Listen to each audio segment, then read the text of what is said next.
Okay, well, thank you very much for everyone that shared. I'm very excited today because I like the topic. I like the fact that it talks about having a blank slate, making a demand on your life. What is it that you want to experience? And then how you want to show up, what you want to bring to the table. It's Thanksgiving. We all don't come to eat without bringing something. So what is that something that you bring? And I would like to start with the living a compassionate conduits. If we just take a moment right there and take a deep breath in, just breathe in. Taking a deep breath of the living creation, the vibrancy, the life, the unseen qualities of love, wisdom, joy, health, and wholeness is what I call God. We are breathing in the life force, the life source that gives us our experience here on earth. We sing, we are the face of God, we are the arms of God, we are the love of God. The next slide, please, Reverend Kevin. So please read this with me either aloud or just silently in your mind. But God is not motivated if you aren't. Isn't that interesting? God's not motivated if you aren't. Man's thought is the activity of mind. For a mind without thought or directed consciousness would have no real existence. There can be no existence apart from consciousness. Or if there be existence apart from consciousness, then there is no one, no thing, no intelligence to be aware of such existence. It is evident that without self-awareness, there is not no realization of life, but no life to be realized. And that's in Living the Science of Mind on page 321. So what does that mean for us? Anybody at any time want to join in, please feel free to add to the conversation. But for me, it means the vision or the purpose or the mission. Until you set the law in motion with your thoughts, your emotions, and your words, nothing's going to happen. So as we breathe in the breath that gives life to our voice, we put a command on the universe. And then we see, based on our own focus, that which we ask for to come back to us. And I know many of you has seen The Secret, where the young boy finds the lamp and rubs the lamp and the genie comes out. That is myth and legend, but God is like that. You call upon God and God's response is, your wish is my command. Your wish is my command. So many times when I work with clients and I ask them, what would you like to experience, be, do, or have in life? And guess what their answer is?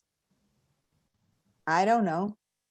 Don't ask me that. I want this problem to go away. I'm not talking about what I should be doing. I just want this to go away. As you change the way you look at things, the things you look at change. So when you make a demand on spirit, are you focusing outward or inward? The inward glance helps you to create the outer expression that you want to experience. The inner glance helps you see the outward expression that you want to experience. So the vision and purpose statement for this center is why we keep coming back, to inspire ourselves and others, to be in a community of love where we feel connected, heard, seen, and valued. So do you know what your personal vision or mission is for your life? Today we're going to do visioning with Reverend Kevin, and doing the visioning for the center helps us realize that which we are hoping to experience. A lot of people struggle with sitting still in meditation with visioning until they see the value in it and how it gives their life a purpose, why they're doing what they're doing. So the action steps become clearer on how to participate with everything that we say we want. It all comes together.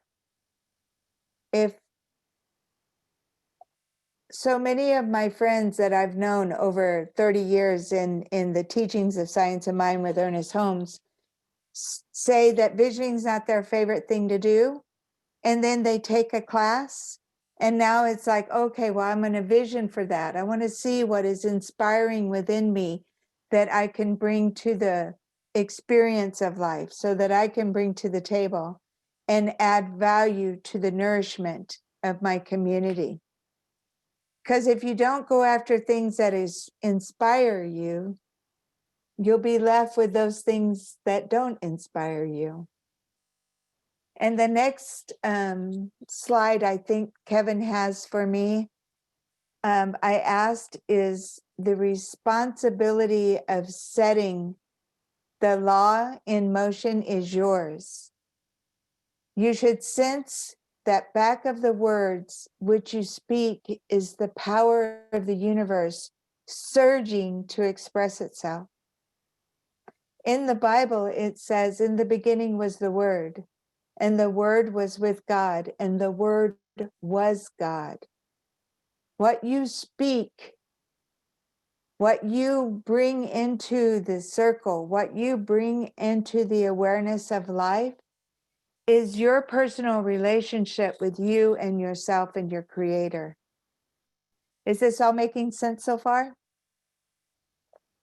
I'm hoping so, because I tell you, Jan told me just let the download happen, baby. And that's what's going on today. So the 5-step treatment that Science of Mind uses, thank you, that Science of Mind uses is first, we recognize that God is all there is. And we then acknowledge or unify that if God is all there is, then we are beautifully demonstrated, we are beautifully used by the power of the creation, the force of life itself, to bring love into the experience, to bring our gifts into the world. And then the realization is where we make the demand on the universe, where we say we want to be in harmony, we want to be a blessing, we want to be, the more success you have, the more success you can share. And then we believe and we know that Thanksgiving takes place because I of myself do nothing. It is the spirit within you that does the work. And then we let that prayer go and we know it is so. And so it is. So the most important 2 things that we do is we sit in the resonance and we study and we believe and we practice until we recognize, until we accept, until we acknowledge that God is all there is and that I am unified with that source. The main thing that I've discovered over time is I can go days without food. I can go days without water. I can go days without seeing people or interacting, but I can't go very long without breath. That breath is the thing that connects us, that knows no distance, time, or space. That George is up north and Jan is in the Midwest and Gary's over in Yorba Linda and Rev Kev's in LA. But the breath that has no walls, that has no separation, is the breath that we're all breathing and the breath that we're all sharing. We are the one life, the one power, the one presence that is living as each and every one of us. That is some powerful, powerful awareness. And once we embody and embrace that, you can sense and feel the surge of power in the expression of our words. When I say I love you, I get to feel that love.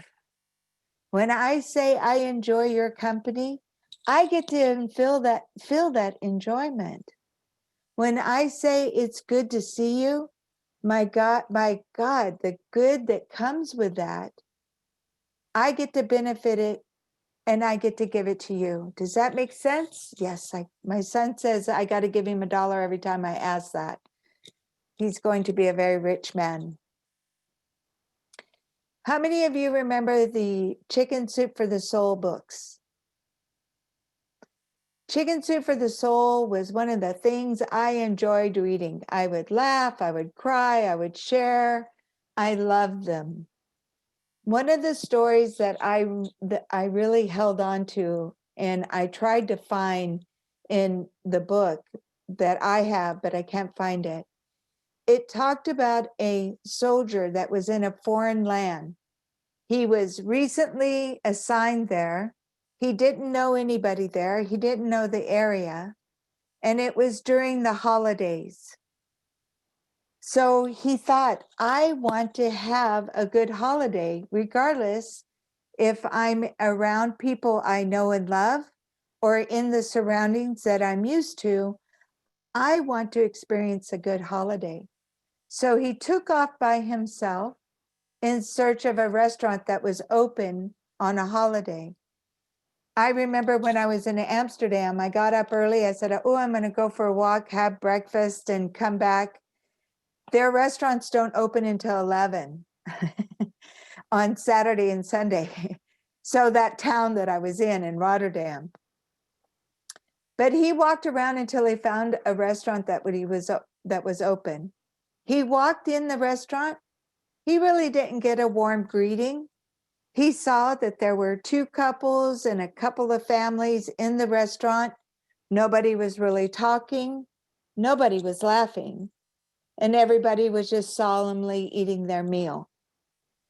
And he sat there and he goes, I've got all the ingredients of a happy holiday, but I don't see it coming to me. So what can I give it? So he kept talking to the waitress until he could build a fun conversation. He noticed there was a piano in the room. He asked if he could play it, even though he wasn't an expert. And he started singing. Then the waitress started singing. Then the next table started singing. Then it was rounds of drinks for everybody that I don't recommend that you need to drink to have a good holiday, but this is how the story went. And the next thing you notice that this room full of people that had no joy was now overflowed with joy. And each and every person there had a good holiday to remember. That what we're looking for is within us. That we can tap into the internal source, the resource of God that is in each and every one of us, and share it as our gifts, talents, and treasures with those around us. For those of us that are at home, we can call people that we think may or may not be with others. We can call people we haven't talked to in a while and dissolve and resolve any differences between us by, hey, I just called to say I was thinking of you and I love you and I wish the best for you. Don't bring up the past. The past has no room in the present moment of love. Love is what we bring to the table. Love is what we speak about. Therefore, love is what we get to experience. Now, I'm reading a great book, The Power of Values by Dr. Demartini. And he said that when you're looking for what you value in life, when you look at what you think is missing, will help to help you find what you value. And if you find what you value, and how can I fulfill this? Now you've created a void, and the universe does not like a void. So now you've created a container for God to move in and through you and create that which you want. So if you're experiencing any, I didn't have a mom when I grew up. I didn't have toys when I was little. I didn't have a healthy childhood. Any of those things that you think of, you can add value to and make sure that those that don't do through the power of your good deeds. You make a demand on the universe and you bring what you wish you would have had. Now you have to be careful that it's a balance, that we don't look at people and go, oh, those poor people, they would be lost without me. I must help. You go, no, there's good in the universe that I can access and share. And I want to bring joy because the value of who they are. Tony Robbins and his wife, his first wife, they were dedicated to bringing personal power to individuals' lives. And his wife, they were doing Christmas, whatever they wanted to do, to give to others and making it a big deal. Frankie, you're turning Bertha on big time here. So this is the power of love. This joy is what I enjoy seeing. But Tony Robbins' mother-in-law loved to gamble. Tony Robbins' wife did not want to give that as a Christmas present. And Tony said, why? We're giving people what they want. It's not about what they deserve. It's like, what do they want? What fulfills them? So they decided to make a net on the ceiling with all these dollar bills, and they bought her a slot machine, and she was happy. And when people are happy, they let go of the resistance and they let go of the complaining, and it created an atmosphere for everyone to enjoy.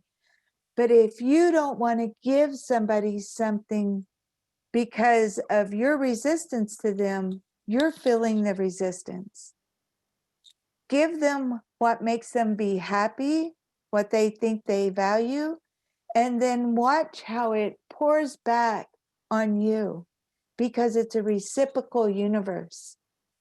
So when we do this, when we make a demand on the universe, we understand God is all there is, that we unify with that. Now we're calling forth specifically, what can we bring to the table that will nourish myself and my community and create a bond that is through love? Because love is, I don't care what the question is, love is the answer. What you focus on, what you talk about, you bring about. When you talk about stuff, you have to draw in the breath of God in order to express your understanding. So what you talk about, what you think about, where your time and attention goes, there goes your creative power. Just a little sidebar there that I think might help me and others I love. So the purpose, or the whole essence of this is think it. Be brave enough to look at what you value. Be honest with yourself that what makes me happy, what did I feel I didn't have, and how can I fulfill that now in myself and for others? And be with it until you get so energized from the resource of creation from within that it gives you passion to have a purpose in life and go out and become a beneficial presence to you, the people you love, and yourself. Because what you seed in the life of others, you get to see and experience, because it's easier to look outside of ourselves than it is to look within. And they go, well, I've done that already, Judy. How many times? because the belief, when you change the way you look at things, the things you look at change. Are you willing to do it as many times as it takes to get the outcome you're looking for, to have the experience that you want? You set the power in motion. The law produces the effect. When you plant the seed, you don't have to go to the garden and say every day, please grow, please grow. The seed, the soil, the sun, the water, it has everything it needs. And if you plant a tomato seed, when you come back in a couple of weeks, you're not going to be picking up cucumbers or bell peppers. You will be getting tomato seeds. So that is the value of knowing what you want. And if you don't understand, oh, wait a minute, I'm starting to sound like a mom again. Let me back up. Take a breath, Judy. There's no rush. When you don't understand what you value in yourself, you're not understanding the power of having the passion of God expressed through you. When you need the support of others, you become subordinate to their value system. And your personal life fulfillment can never be truly fulfilled living through somebody else's value system. So the power and the presence of your understanding, to thine own self be true. Know the power of who you are. Physician, heal thyself. Be so understanding and knowing and compassion of who you are, whose you are, and the values you bring to the table, that you inspire yourself, and by being yourself to your full potential, inspire others. When we look at the Wizard of Oz, and Dorothy set out on the yellow brick road, her whole travel, her whole mission was what she thought was missing in her world, right? And she stumbled across 3 strangers on the path, the yellow brick road, that she wanted a heart, she wanted an education, and she wanted courage. She found that on the road, right? And they kept going, even though she found it, because she still didn't embody it for herself, until she got to the great wizard who told her and showed her she had it all along. So how about if we take a deep breath right now, breathing in the power and the presence and the very life of God itself, and know that what we seek is within us. And that as we trust the process, that we trust that what is within us is seeking to be expressed, whether it's a hurt from a past that we need attention on, because the pain will continue until you feel heard, until you feel you've been seen, until you've given in to what I need is not from others, but myself. I forgive myself. I love myself. I appreciate myself so much that I can love you, appreciate you, and support you without needing anything in return. That the very gift of giving from the sense of fullness allows God to rush in, that you become a trickle, a stream, a river, a lake, an ocean of continuous surging good. And that is the power that you have within you when you believe in God, in love, in the beauty of life, rather than the temporary circumstances that come through, because life is a movie picture. It's not just one picture and you're done. It's a series of reapplying and researching, remembering, and revitalizing with the truth that sets you free. That the power and the presence of God is our very life, individually and collectively. And what we collectively agree to, we give power to. So be careful what you invite in your life, what you affirm to be true, and know yourself better than you know anybody else. It's easy for me to look at other people and start making up stories. Has anybody ever done that? I seen somebody cross the street the other day and I started making up stories of where they've been, where they're going. I'm like, Judy, you are so entertaining. You don't even know the person. Is that right, girl? It's like, take a breath. Am I wanting to know where I'm coming from, where I'm at, and where I'm going? Is that why I'm focusing on other people? So I'm distracted from my own sense of journey? The power lies within us. A compassionate conduit is our consciousness. We can study, but the value comes when you surrender and accept.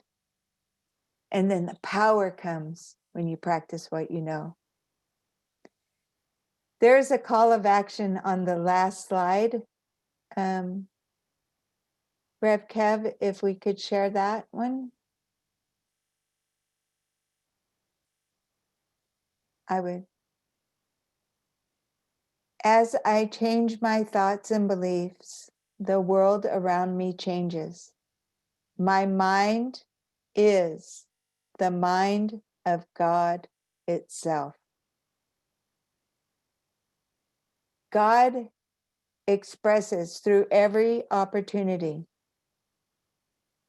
You can choose what you want to experience, or you can experience what's given. And sometimes people say, well, the pain pushes, the pain is always there. When you shift your power from what's out there to what's in here, your life shifts incredibly. So during these holidays, when we're all isolated, what can we give to one another and give to ourselves by virtue of being happy, regardless of outside circumstances, that people can see the possibility of joy in everything, the love of God in everything. So I will rest here. I honor each and every one of you. I know that your Thanksgiving week is going to be a week of giving thanks. That whatever you have in your warehouse is more than enough to share. Yes. But this is the wonderful thing.